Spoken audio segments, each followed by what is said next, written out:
दक्ष news, सामान्यांच्या हक्कासाठी नेहमी दक्ष. शेगवे ग्रामपंचायत येथील 33,15,000 रुपयांच्या विकास निधीतील मोठ्या भ्रष्टाचाराचा गंभीर आरोप समोर आला आहे. सरपंच, ग्रामसेवक आणि काही पदाधिकाऱ्यांनी खोटी कागदपत्रे, बनावट दाखले तयार करून निधीचा अपहार केल्याचा ग्रामस्थांचा आरोप आहे. LED लाईट्स, सोलर पंप, घनकचरा व्यवस्थापन आणि वॉल कंपाऊंडच्या कामावर लाखो रुपये खर्च दाखवले, मात्र प्रत्यक्षात कोणतेच कामे झाले नाहीत.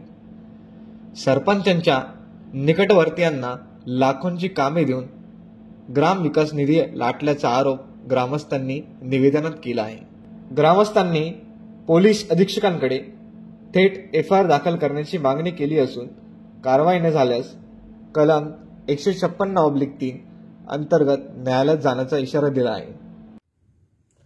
नमस्कार, मी कुंदर रमेश वसावे, मुक्काम चिवणीपाडा पोस्ट, शेगवे तालुका नवापूर, जिल्हा नंदुरबार. नवापूरमध्ये ग्रुप ग्रामपंचायत शेगवे येथे खूप मोठ्या प्रमाणावर शासकीय योजनेमध्ये भ्रष्टाचार झालेला आहे.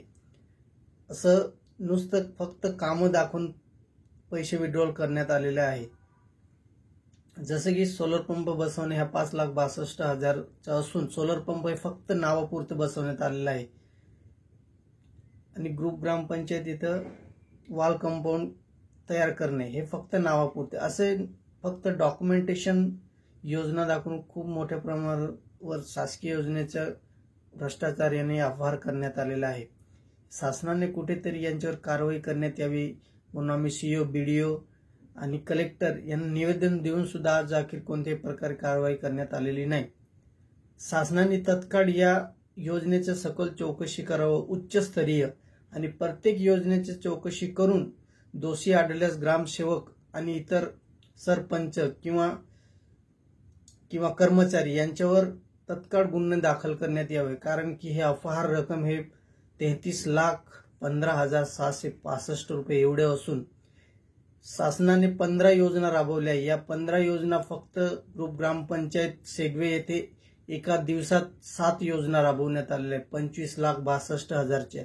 हे फक्त डॉक्युमेंटेशन आहे. डॉक्युमेंट फक्त दाखवून पैसे काढण्यात आलेले आहेत. डुप्लिकेट डॉक्युमेंट बनवून शासनाच्या योजनेचा हे गैरफायदा करीत आहे. तरी या सखोल चौकशी करण्यात यावी, अन्यथा खूप वाईट परिणाम होईल. शासनाने याच्या तत्काळ दखल घेण्यात यावा असे ग्रुप ग्रामपंचायतचे ग्रामस्थ मी आपणास विनंती करतो. जय हिंद, जय महाराष्ट्र. प्रभाकर गारे, दक्ष न्यूज, नाशिक.